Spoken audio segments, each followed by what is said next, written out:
Are we on? Are we doing the thing? We're doing the thing. My God, I've had some serious issues with tech this morning.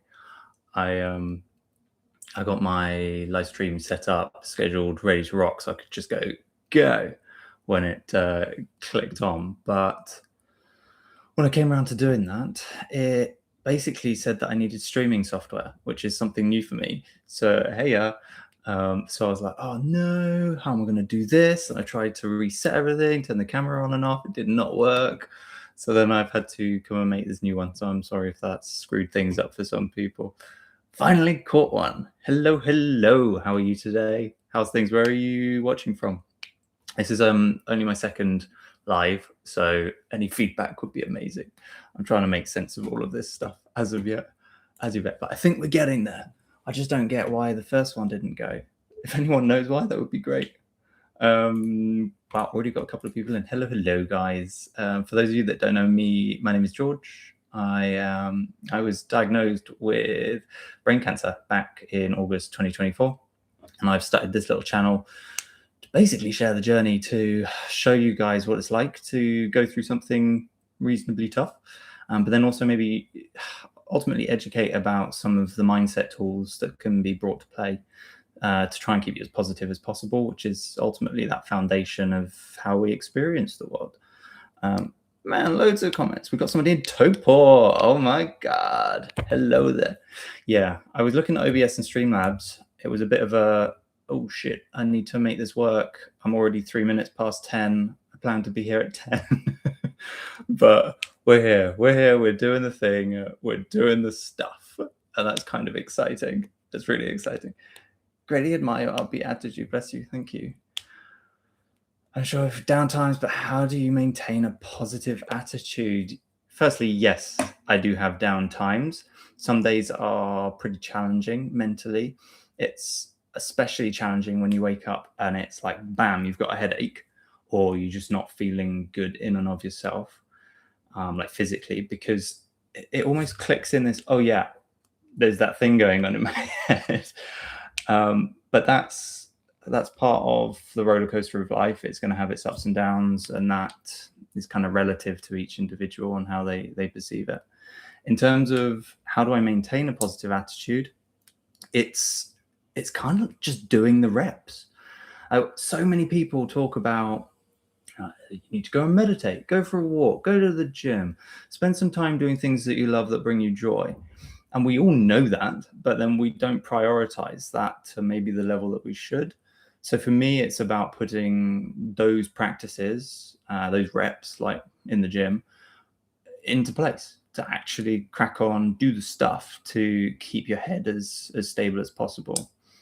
And for me, I find a big part of staying positive is to learn about the psychology, to learn why do we get those thoughts. And then we're always going to get those thoughts. Like you get 44,000 to 60,000 thoughts a day. There are always going to be negative ones because you can't live in a one-sided world. You have to have that dichotomy. So by understanding why our brains think in a certain way and why they might head off down a certain route, that gives us an ability to kind of ultimately assess the battlefield, so to speak.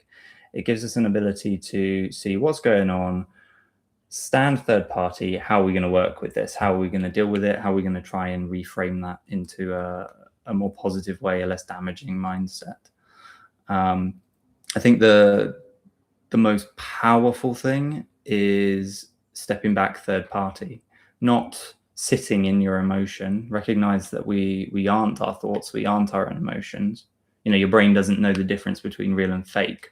That's why if you were watching a horror movie, for example, you will get that physiological response of fear. Like your heart rate will go, you might start sweating, you'll start cowering, but it's not real, right? But your brain's telling you it's real and you're having a physiological response. So to reframe how you see things and to step third party gives you a lot of control, awareness of where you're at and how to mitigate some of that and to reframe it, re-challenge it. Hey, retired nurse here. Hello.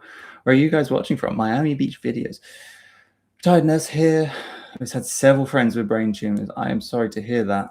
How did they find it? Are they in a good state mentally or struggling? How are things going with them? Can't believe somebody's in Topol. Hello, that's crazy. You're just down the road. Just down the road. I'm in Rotorua. So yeah, I thought today what we could do is kind of have a chat. If you have any questions, chuck them in the chat on the right there. It's always nice to kind of bounce off of you guys, see what I can do to help you, if I can at all, really.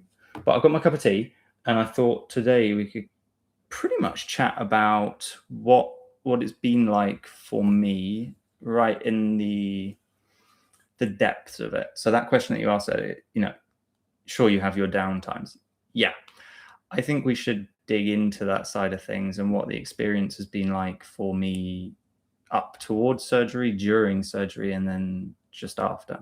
So if you don't know, I had surgery, debulking of the tumor, and then also a draining of a cyst that had developed back in October last year, so not that long ago. And it was a challenging experience, to say the least. I'd been kind of putting it off as long as I could. So last August, I had a scan, and up until that point, it had shown that the tumor and the cyst had been maintaining pretty much exactly the same for over a year. And then I had the scan in late August, and they basically called me in and said, "Look, George, the cyst is quite rapidly growing. It's really pushing your brain over its main baseline, like middle of the brain. It's pushing over. It's starting to restrict some of the brain structure."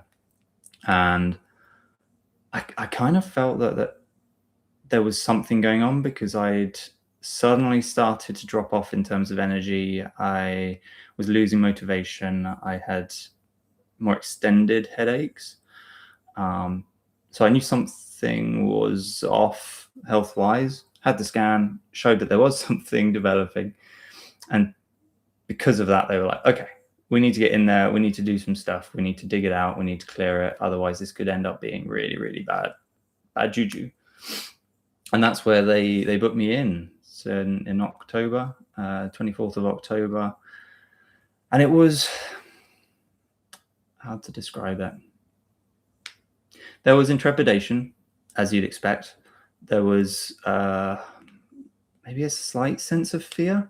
I think because I've been working a lot on my mindset and PMA, like positive mental attitude side of things, I didn't feel too worried about it, in all honesty.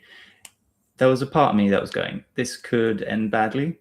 But the reality is that wasn't the present moment. It hadn't. I wasn't there. It wasn't like I'd popped out the other side and there were serious issues.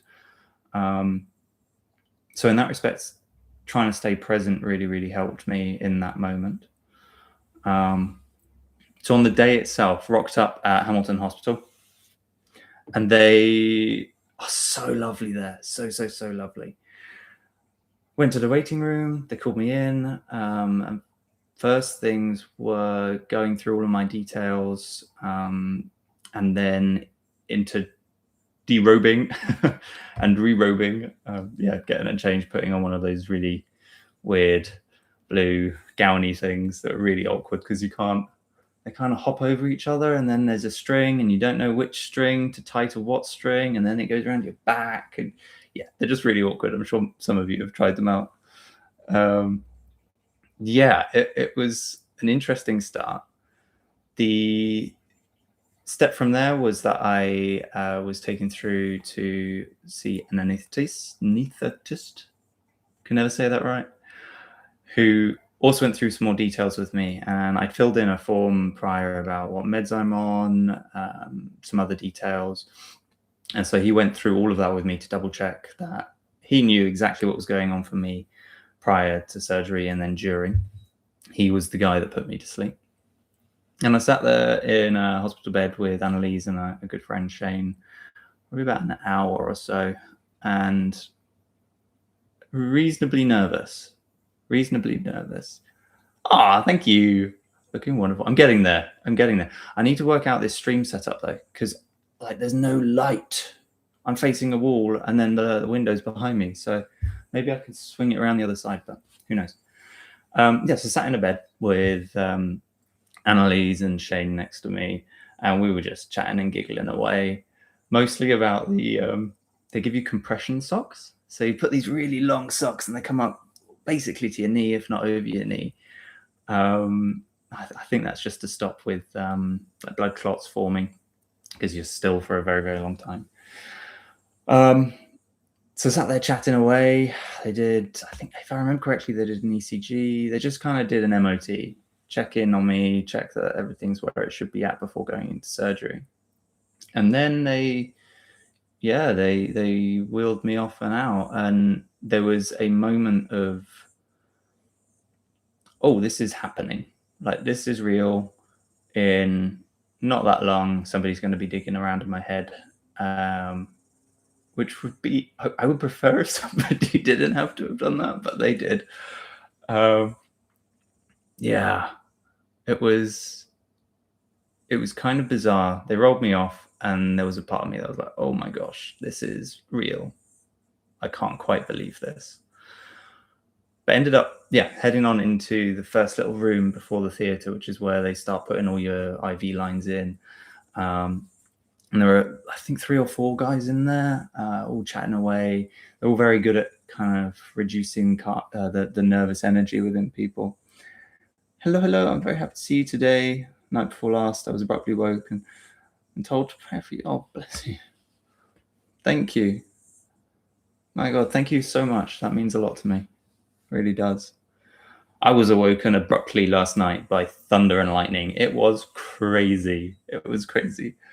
So into that first room, putting in the IV lines. So they put one in on my wrist here, one in on my other wrist, and they were big gauges. I don't even see, but I still have like a scar mark on both of my wrists.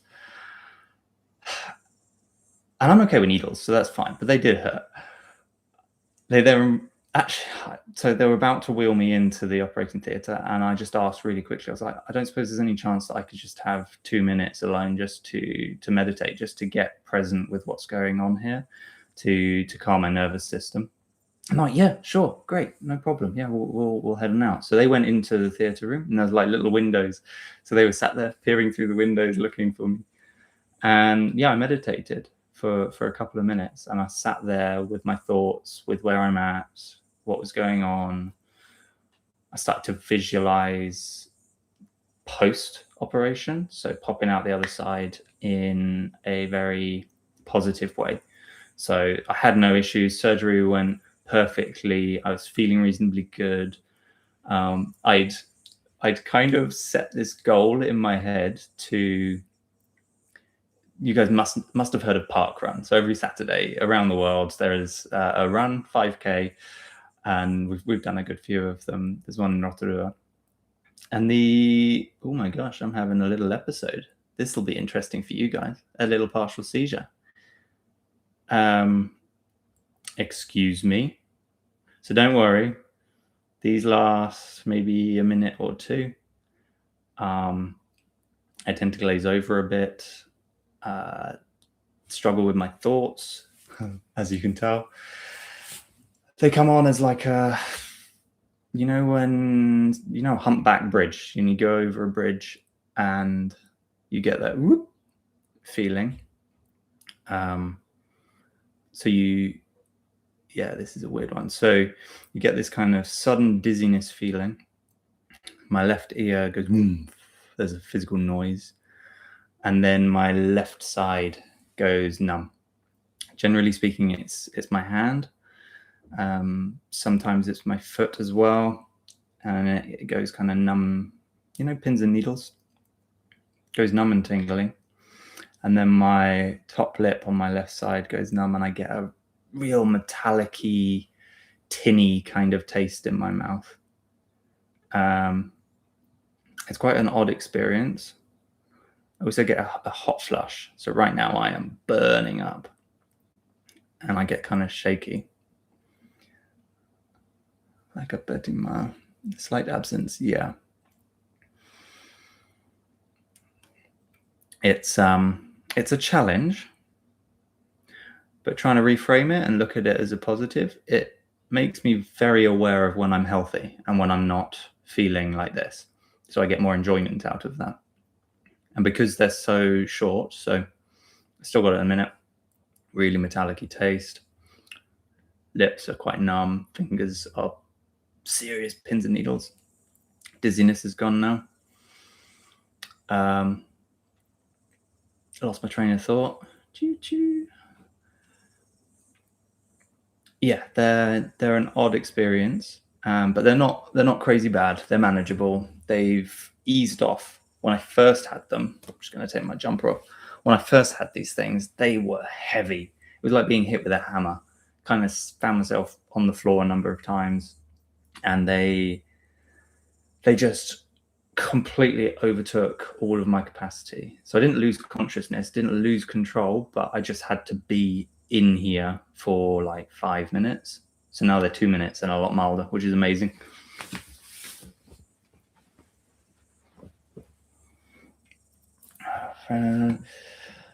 So I need to convey how important it is. It's amazing the amount of support I've had from you all, like crazy support. I'm back in the room. This is good. If there's any new people here, well, there's 9 of you here. Wow, hello. If you're new here, my name is George. I was diagnosed with brain cancer in 2024, August 2024. And I have this little YouTube channel to share my journey, share my story, and ultimately to try and change, to flip the status quo, the standard way of perceiving these health challenges that get put onto our lap at some point in our life, and just trying to adjust how we perceive them, because it's not negative as such. It can have a very positive impact in your life. Some of you, I'm assuming all of you, have heard of PTSD, post-traumatic stress disorder. There's also another psychological phenomenon called PTG, which is post-traumatic growth, which is where after a traumatic event, and that could be something as simple as stumping your toe through to being diagnosed with something. After that traumatic experience, rather than using that as a catalyst to bring you down and to become to lose control of your emotion, and that becomes part of your identity, PTG hops you the other way, where people tend to find a sense of purpose. They find a resilience in themselves. They find a way of looking at it where it's more of a positive for them. It's pushed them in the direction that they have always wanted to go, but never made the action. For me, I feel that since diagnosis, PTG has become basically what I'm doing. It's also called anti-fragility. I don't know if you've come across anti-fragility. Hello. Hi from England. Hello. Where are you in England? I was born in Kent in the southeast near Ashford. And then I've lived all over the place, up in the Lake District, down in Cornwall, the little tiny islands north of Scotland, the Orkney Islands. They're beautiful if you ever get the chance to go up there. Hi, George. I heard about you last year. Glad to hear. Yes, I'm doing great. Some days are challenging, but I'm doing well. So yeah, is there anything that you guys have any questions about? Absolutely anything. As dark as you want, as great as you want. I really don't mind. The whole point of this whole live is to connect with you and ultimately answer any questions that you have and start pushing things in the right direction. Probably only be on for another 40 minutes or so. I got stuff to do. I really need a haircut. Look at this mop. Crazy mop on my head. Up in Carlisle. Nice. Yeah, I used to live in Penrith. So just up the road or down the road, depending which way. Hi, do you have migraines? Hey there. No, I don't get migraines. I get quite a lot of headaches, and they change, they swap. So some days they're very mild, just like a numb thumping general ache on my right hand side. And they'll last sometimes the whole day. I'm actually on medicinal CBD and THC, which helps amazingly for the pain, for those like dull headaches. And then every now and again, I get randomly like a flash of pain, almost a pinpoint flash of pain in the main site where it all is. They are quite intense, but they're only come and go. They're very odd. I don't know why they happen. I'd expect them to just be consistent through the time, but generally those little sharp ones, they hit, poof, gone. It's weird. It's weird. Question. When you have your mini episodes, do you record them to see how often they occur? I used to. So there are a number of apps you can get on your phone to track epilepsy. They're actually really detailed. The one I use is called, bear with me, Epilepsy Journal. It's looks a bit like this, but all you do is, let's say you have an episode, you click this button and it starts a timer. Then you click the button again and it stops that episode, that seizure. And from there's some details. So you can say, okay, was it a tonic-clonic? Was it like a full body completely out of it? Or was it a partial? Was it aura only? Was it just a feeling of being on the edge of an episode? And that all logs into a back-end calendar, and then it'll break down month to month. It'll give you what's your most common day to have an episode seizure, or what time of the day. And it's actually really useful. It's useful to be able to gauge, okay, am I getting more or less? For me, for some reason, when I was logging every single one, and I did that for about 3 months, Thursdays, for some reason, Thursdays were drastically worse than others, drastically more challenging. I still, to this day, I don't know why, because there was nothing I was doing different. Like, it wasn't that on Wednesday I was pushing myself crazy hard. It wasn't that Thursday morning I was eating something weird. Yeah, really odd, but highly recommend the app. Really, really useful, really useful. Before you were diagnosed, what symptoms did you had? Great question. Ooh, okay. What symptoms did I have? So this is an interesting one. So I was diagnosed in August 2024. I think it was in May beforehand. Randomly, I rolled over in bed, like to turn the light off, and suddenly my heart felt like it was in my throat, and it was like skipping beats. I had palpitations, just could feel my heart pumping away, and it'd stop and it'd start again, and it was just not consistent at all. It's called atrial fibrillation, where your heart loses its sinus rhythm. It was just odd. So I lay there for a minute just feeling it, and then tapped on my partner Annalise. She's a doctor, and I said, look, I don't think this is right. What's going on? She got a stethoscope and she sat there listening to my heart, and she's like, yeah, this isn't right. We're going to go to A&E. So we rolled into A&E. Long story short, they ended up cardioverting me. So where they get like the electric type thing. It's not like that these days. They put little suckery pad things on you, and then they put you to sleep, and then boom. So I woke up from that fine, which was great, but just very odd. I hadn't been drinking caffeine. Like, I was working fine. I didn't feel particularly tired. It just didn't seem like there was anything weird going on. My electrolytes were normal. Yeah, just very weird, very weird. That was the first thing that, looking back on it, I wonder whether that was the first inkling of something's going a little bit odd here. And then not long after that, maybe a few weeks, I ended up stood in the kitchen talking to Annalise, and I just felt very odd, almost like I was going to faint. I've never fainted, so I don't actually know what that's like, but that's what I think it was like. Just kind of lightheaded, not in the room. And I ended up sat on the floor, put my feet up on a chair, and that passed after a few minutes or so. I just put that down to, I'd been working hard, doing long hours, heavy days. I thought maybe I just need to take it a little bit easier. The big ones that then made me go, okay, I need to go and see someone. I was at work, about to go in for quite an important meeting with a potential fundraiser. And like I had a few minutes ago, it was more of what I call an episode partial seizure. So suddenly felt very dizzy. The left side started to go slightly numb, not as numb as it does now, but yeah, slightly tingly, just not right. And I had this sort of full feeling in my ears, hard to describe. And then after a few minutes, that passed, and that was the first one I was like, "Whoo, something's not too right here." But being maybe a stereotypical man, I just kind of put that to the side. I was like, I'll be fine. I'll be grand. It doesn't matter. I'm sure it's just I ate too hot of a curry or something. So I put that off. And then early August was the night that kind of everything changed for me, put me in a different path in life. Early August, baking cookies for a work cookie competition.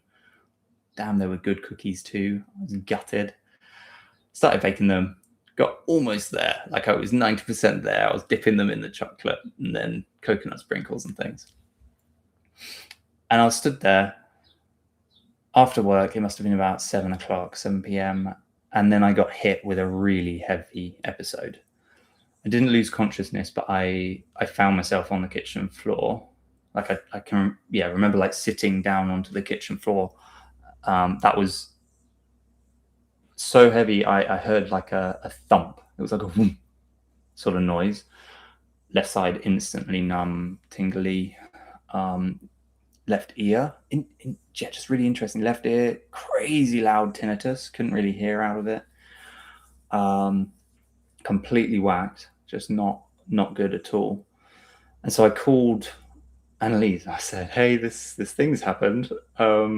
What are your thoughts?" She wasn't at home at that point in time. What are your thoughts? Do you think we should go and see someone? Blah, blah, blah. She said, "Right, I'm coming home. We're going to drive you into A&E again for the second time that year."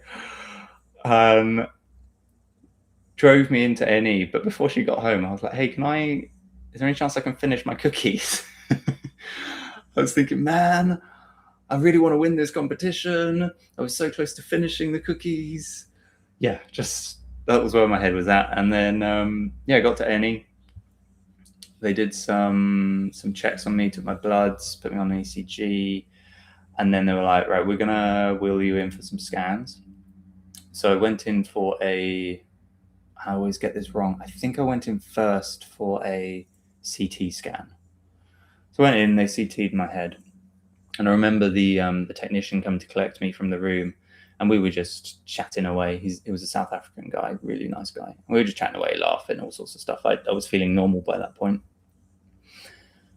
Went in, he did the CT, and then he came into the room to take me back.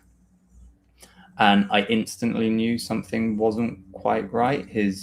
How he was acting with me was suddenly very different. He was quite quiet. He wasn't responsive. He wasn't like joking around or laughing, even though I was very lighthearted with these sort of things. And he rolled me back to my room. And then I really struggled to get this right because for me, it was a bit of a blur of a night. I think after the CT, they then said, "Hey, I think we're going to roll you in for an MRI." So with an MRI, they can be far more detailed with a scan. CTs can be a bit blurry. It's not so easy to ascertain what's going on. So they said, "Okay, we'd like to put you in for an MRI." At that point, I was thinking, okay, so there's almost certainly something going on here. In my head, I was thinking maybe it's a stroke, like a TIA, a transient stroke. Wasn't sure. Wheeled me in for an MRI, wheeled me back to the room we were in. And then a long time later, and at this point, we're in the middle of the night, like middle of the night. Wheeled me back, and then a doctor called Randula. He's one of our friends now. Absolutely amazing guy. Came in, and that was the turning point of everything. He came in and he literally said, "So we've found something. We're not entirely sure what it is as of yet, but we think it might be brain cancer. We think it might be GBM, glioblastoma." And man, I went into shock. I didn't know how to process that, because a few hours earlier I was living my life, dreamy life, working in a beautiful forest as a zipline guide, just loving it, really enjoying it. And then in a matter of hours went from that to, hey, you got this thing in your head that could mean that you've only got a few months. And it's that whole thing of a little bit of information can be catastrophic. It's easy to catastrophize over a small amount of info. And so for me, it was shit. Like, what is this? I didn't really know anything about GBM, but I knew that cancer in and of itself doesn't come with a particularly good reputation. So I was crying, Annalise was crying. It was just an experience that is the most testing challenge I have ever had in my life so far. And yeah, I don't really know how to explain it, but very, very challenging. And we ended up going home. And it was almost instant, where the medical staff were like, "Hey, we are we're going to do a biopsy. We want to get in there. We want to get a biopsy. Then we can start looking at chemo and radiotherapy." I was like, whoa, just chill out a minute. The idea for me of relinquishing control and decision making over to the medical staff without me having learnt about it myself. Like, I'm naturally quite curious. I like to learn things. So I wanted to learn about it as much as I could so that I could make an educated decision, rather than handing over my body, my choices, to someone else that doesn't necessarily know everything about who I am, what I can do. So I was like, well, let's just chill. Oh wow, we've got loads of people in there. Hello, guys. I'll come through and answer some of these questions in a second. You're new here. Hi, I'm George. I was diagnosed with brain cancer in August 2024. I am sharing that journey here on YouTube, trying to be as open and honest about what's involved with that experience of life. But the main thing about the channel is trying to adjust the mindset that we have, that cancer is the end, that it's game over, that there are no choices, that you get given that diagnosis and you're out. I want to try and adjust the way that we perceive it, to look at it with a more positive light, to try and look at it as an opportunity to expand how we experience this life. So welcome, if you are new. Hi. First off, how are you doing today? Second, are there any random hobbies that you started doing post-surgery? Cameron, hello again. Nice to have you back. Hello. Okay, how am I doing today? I am doing very well today. I had an episode. I had a partial seizure, 10 minutes ago, something like that. So people who are in here may have witnessed that. If there were people in here, I may just be talking to myself. I'm doing well. I find that when I do have these episodes, they tend to leave me quite wiped out afterwards. Not necessarily straight afterwards. I feel quite energized right now, but with some time, like later into the day, I just start becoming a little bit more sluggish. I might need a nap, those sort of things, but generally all good. And one thing I have noticed is that I get more of them when I have sleep disruption. And last night there was some crazy thunder and lightning, so I was awake on and off all through the night. So that's probably why I've had one. But otherwise, I'm relatively stable. I might have, these days, maybe 3 a week, something like that anyway. And any random hobbies that you started doing? Ooh, hobbies. I've just kind of kept going. A lot of the things that I do in daily life, I tend to do anyway. Like the meditation, cold water side of things. Yeah, just kind of taking things easy. One of the things that's kind of frustrating is that because of the seizures, because of the episode, I'm not allowed to drive, which sucks.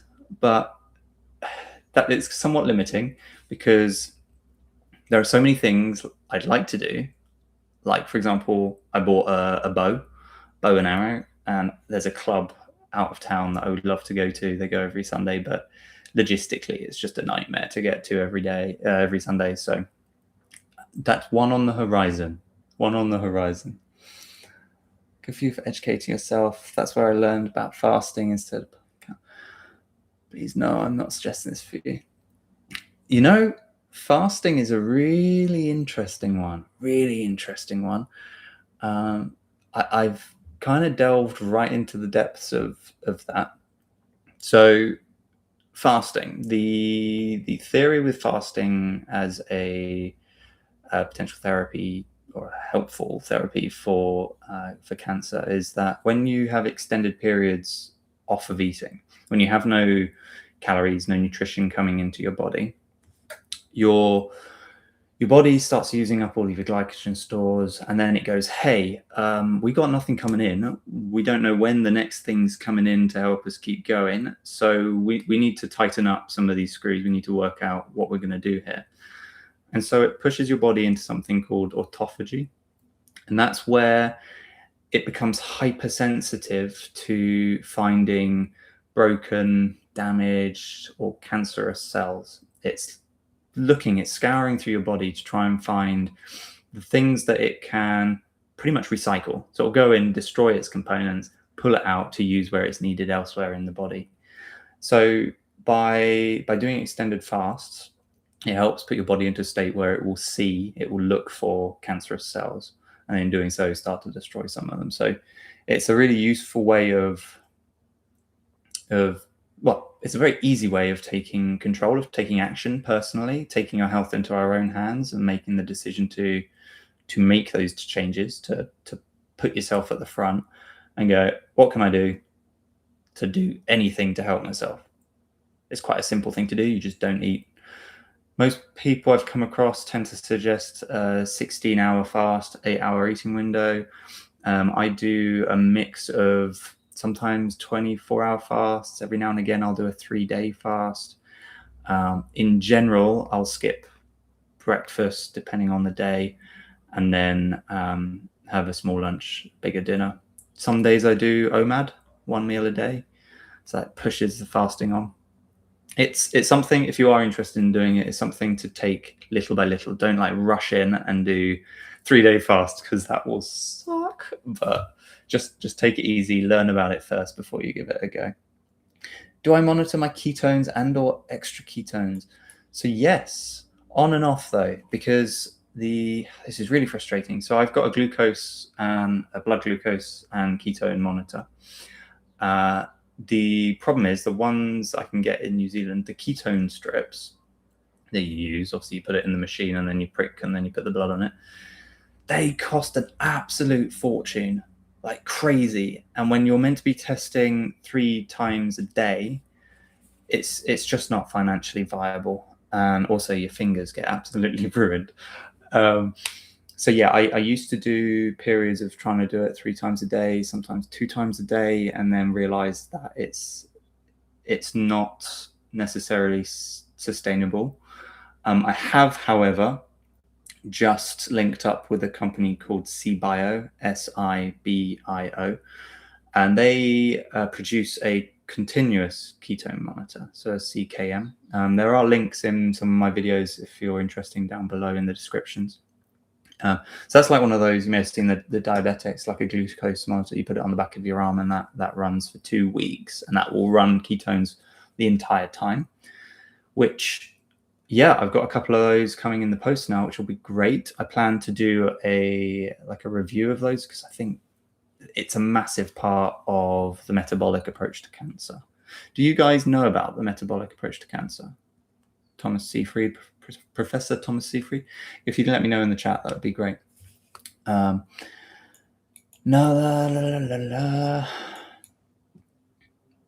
Another question, George. Do you wear some sort of medical ID should you have a seizure outside of the home? Apologies for question. No, that's a good question. Really good question. I appreciate you asking it. No, nothing specific. So I have basically everywhere I go, I have my wallet that has my ID on it. On my phone, I have, they call it ICE, in case of emergency. So that is readily accessible to paramedics if they need it, and that will have contacts to next of kin and other individuals if I wanted to. I don't think at this point I need like a medical ID, because as of yet, touch wood, the seizures, the episodes have been quite mild. Like I don't lose consciousness or anything like that. But it's, I don't know, it's one of those things I haven't really questioned. So now you got me questioning, which is great. Bought a Ketonex breath keto monitor. Not sure if it's still available.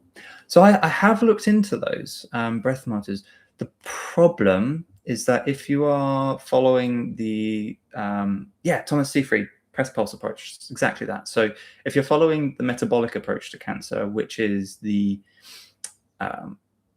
it's now fact that cancer cells have effectively metabolically, they are compromised. There's a problem there. So with that, this is why I do the keto diet. With that, you need to have your glucose ketone index, your GKI, below 2. So that's the ratio between them. So the idea is keep your blood sugars as low as possible, reduce the fuel sources for cancers to grow, and in doing so, slow the growth of the cancer. With ketones, for me to work out if I'm in therapeutic ketosis, so below that 2 GKI, then I need the detail on where my blood sugars are at and where my ketones are at. And the only way you can do that is through a blood test. So having one of those, there's actually another thing, if you're interested, it's another link in my descriptions, is for the Keto Mojo, which is one of those. It's a little device, you plug in one of their strips. What's really good about them is that they test glucose and ketones, same monitor, like it's the same thing. It's amazing. Highly recommend Keto Mojo. Highly recommend. But yeah, it's been an interesting time. I was supposed to go back to story time. So I'm on the table, ready to go in for surgery, and the guys let me meditate, and I do 2 minutes or so of just there, present, in the moment, visualizing post-surgery and everything being great, and just trying to calm the nervous system. So I did some really nice, deep, slow breaths, like real deep, and then a little bit more, and then let it out nice and slow. That really calms your parasympathetic nervous system. And then they came back in, and I was like, cool, let's do this thing. And then they rolled me into the theater, asked me to shuffle onto the operating table, and they were just chatting away. They were asking what meditation I was doing. And then they injected me and put me to sleep. I don't really remember anything from that point, as I would hope and expect. Yeah, and I went into that very calm. I was expecting to be lying on there like, oh shit, this is happening, this is real. Can't quite believe this. But I sat there and I was like, okay, cool. I've been prepping for this. I know where I'm at. I feel very calm, collected, ready to take on the next challenges that life will throw at me. So the run up to surgery wasn't as bad as I was expecting at all. Besides meditation, are there any other things you do to manage stress? Not sure if I asked that last time, my dude. Cameron, you have some very good questions. Very good questions. So,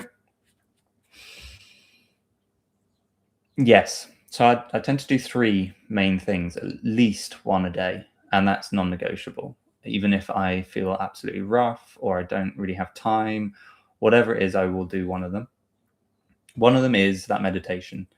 Um, Massively focusing around visualization. Like I mentioned earlier, I don't know if any of the original folks who came on here first were around, but I was saying that your brain doesn't understand or notice a difference between what's fake and real. That's why you get physiological response when you watch a horror movie.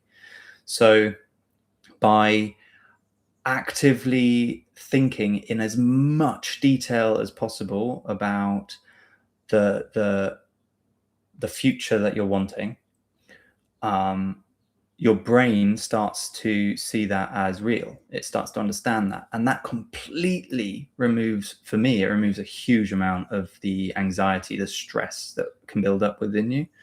So for me, the detail, if you're interested in giving it a go, the detail is to the extent where I'm sat in the oncologist's office.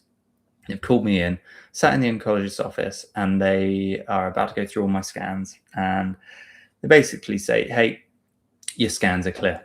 It's gone. There's no sign of it." And I get to the finest detail where I can feel the pressure of me being sat on the seat. I can hear the clock in the corner clicking. I can feel the temperature. I can feel the emotion. And that's the big part, is really resonating and connecting with the emotion, because with the emotion, that's what your brain clicks into and goes, okay, cool, this is what we're dealing with. So that's number one, meditation. Second one, Wim Hof breath work. There is a crazy good app for that. So it's generally 3 rounds of 30 breaths, and they're like active breaths. So like really trying to fill your lungs and push it out. So you do 30 breaths of that. Then on the last breath, as you inhale, you hold it for as long as possible, and like as long as possible. And close your eyes. You just feel it. You feel you calm your heart down, because generally it's going quite fast. You start maybe feeling temperature changes. You become very present in the moment. So you have that last breath. You hold it as long as you can, and then you exhale, and then you take a little rescue breath. Hold that for 15, and then you're straight into the second round. That is so powerful at just resetting your mind, because all you can think about is that present moment of, oh, I need to breathe. I really need to breathe. I gotta breathe. I gotta breathe. So it brings you into the presence, but it also instills a sense of resilience.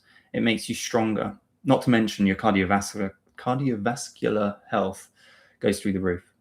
Like I used to run, well, like for example, the park run I mentioned, 5K, no problem. Could do it at a pretty reasonable pace, but was talking the whole way. Didn't feel like I was out of breath at any point. Yeah, really, really powerful. And then the third, Cameron, this is the most powerful of all of them. I cannot recommend it enough. It sucks, but cold water immersion.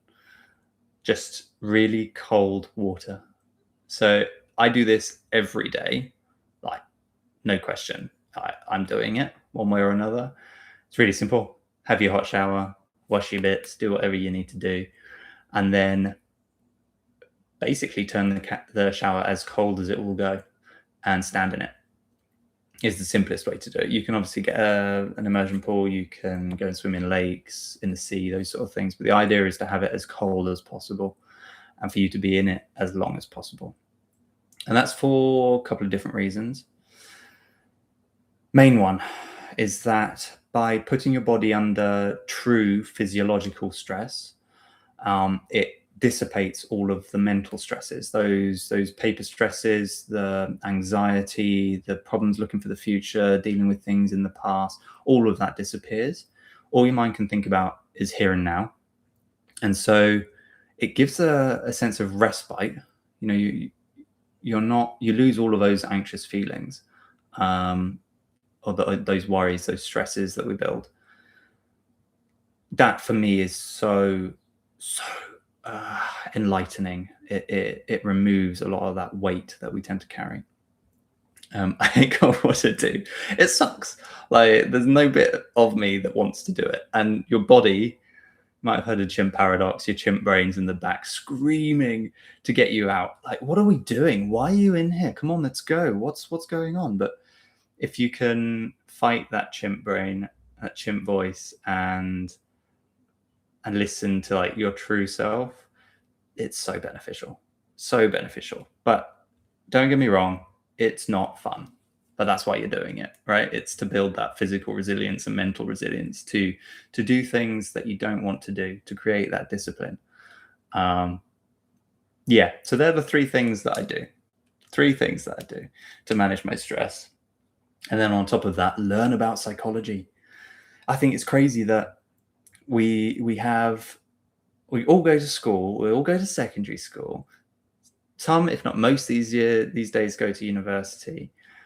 And I don't get why we don't, at a really young age, learn about psychology when this thing is the thing that we perceive the world with.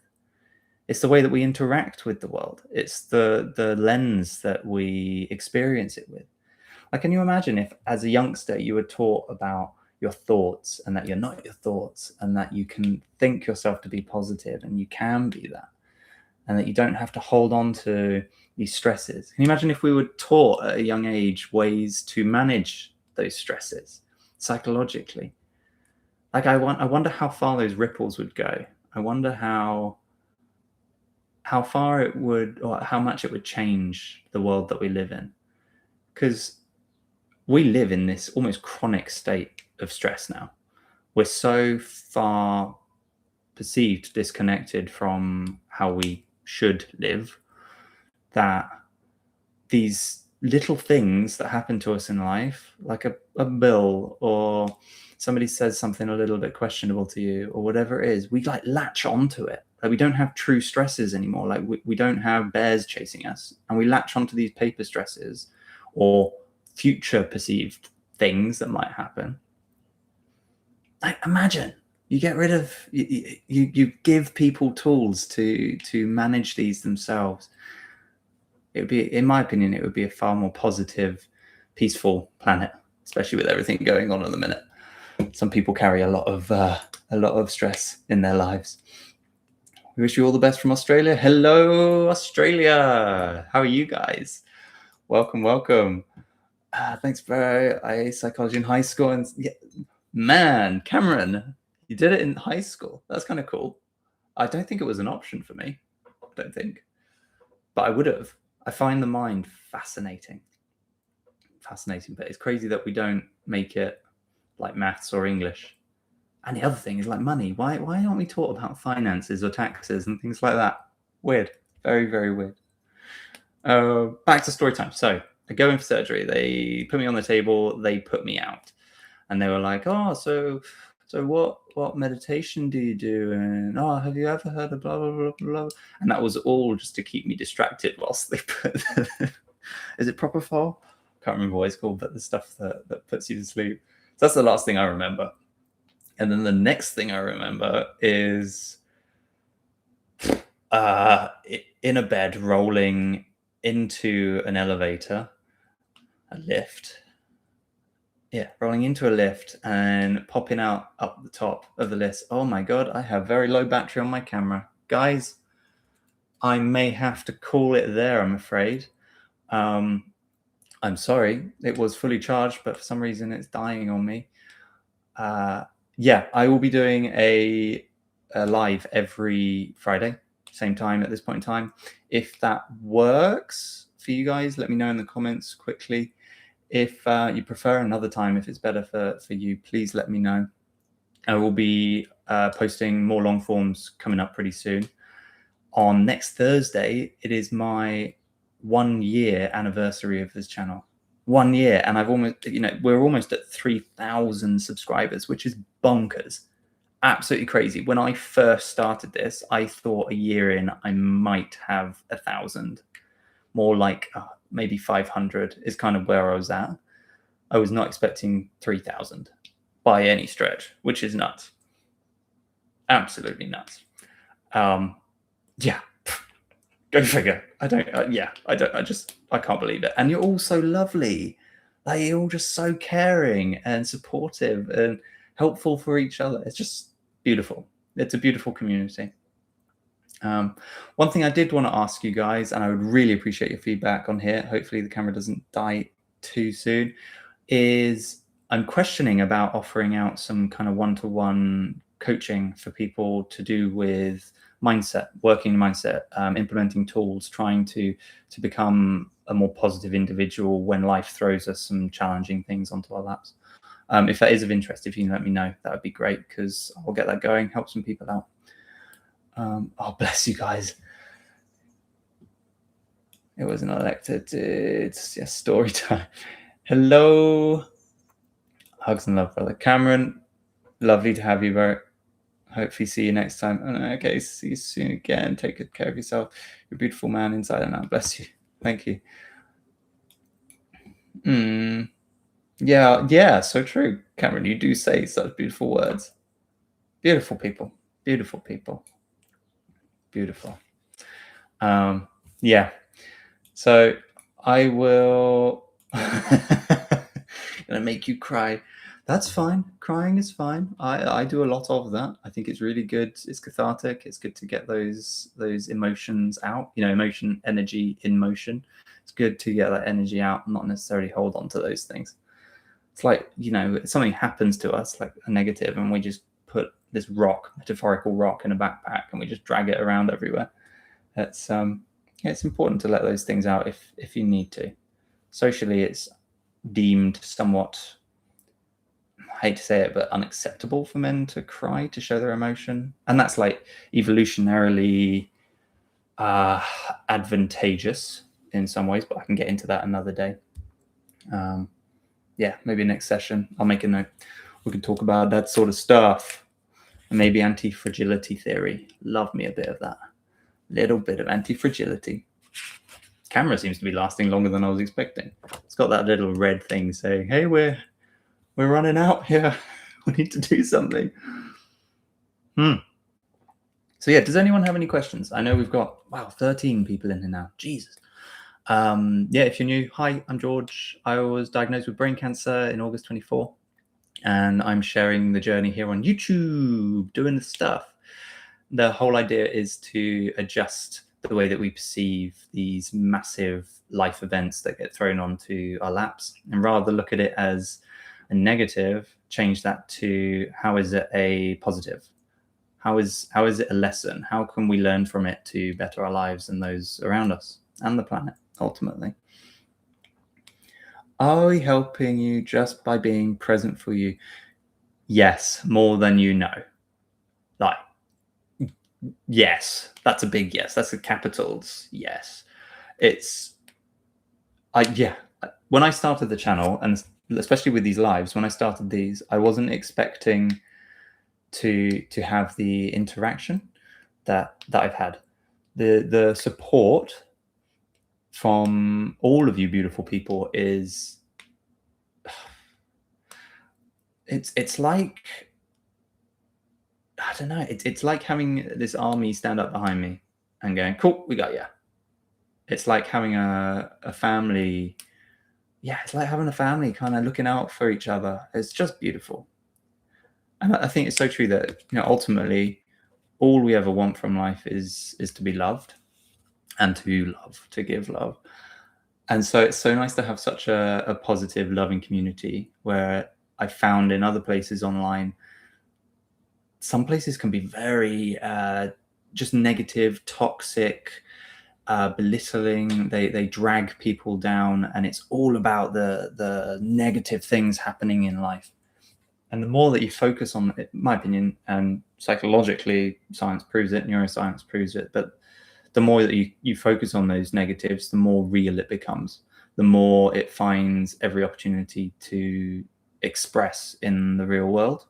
And we start to make those choices based around that programming, that conditioning that we put onto ourselves, that we develop for ourselves.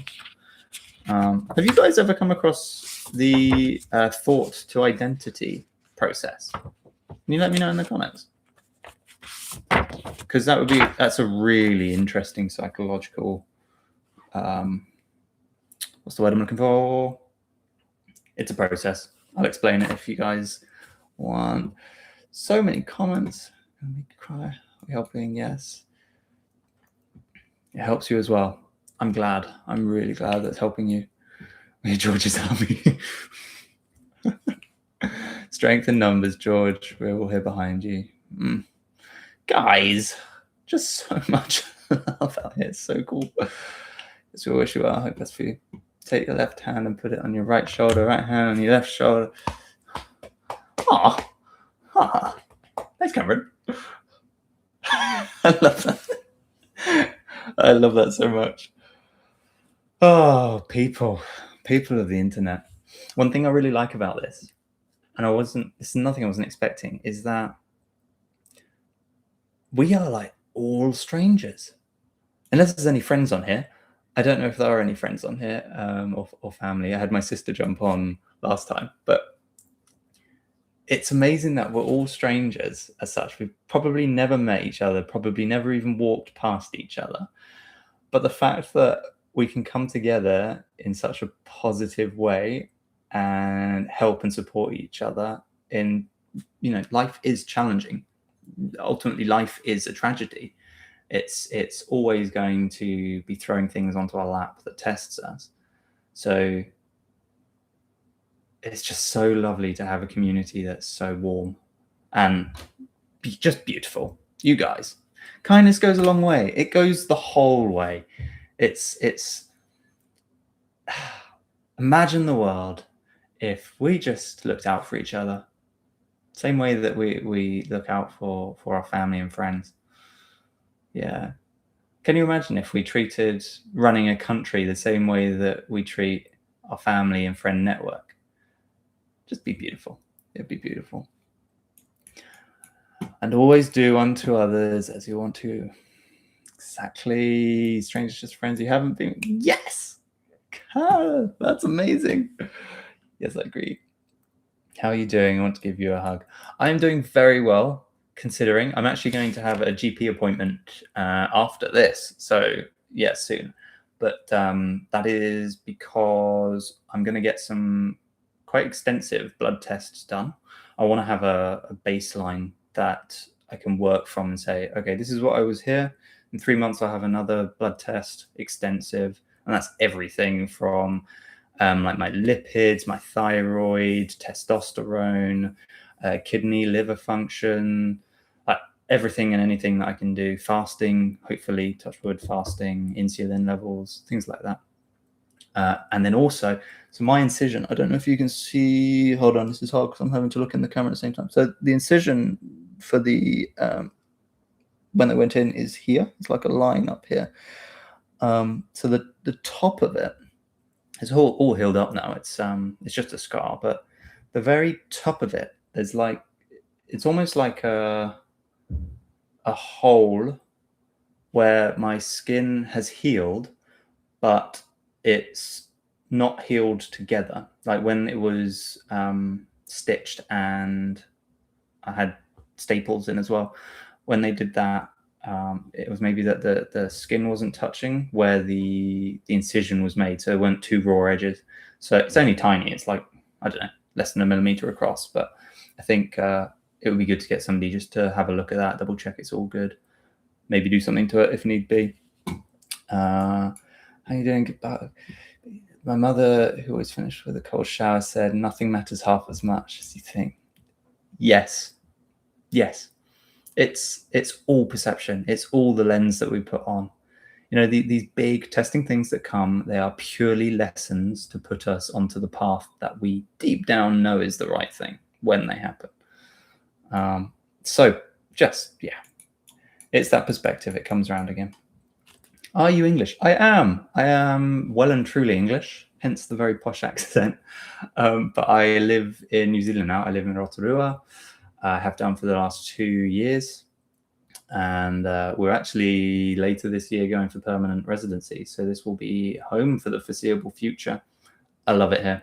Absolutely love it here. I do miss aspects of the UK. I miss friends. I miss family. I miss some parts of the country. I'm like a nature whiz kid. You know, I bumble around in nature. It's me. It's what I do. I miss certain parts. I miss the Lake District. I miss Scotland, some parts of Cornwall. I think the only thing is I find that it's so busy these days, and as a nation, quite stressed under a lot of pressure from all sorts of different fronts. It's not just one thing. It's multifaceted. There's so many aspects coming together that, for me, seems to be pushing the people into quite a dark place. My opinion, but keep us posted, brother, on anything we can assist with or care package we can do. Appreciate your journey and your kindness. It's beautiful, bro. Thank you. Do have a nice... I'm off, guys.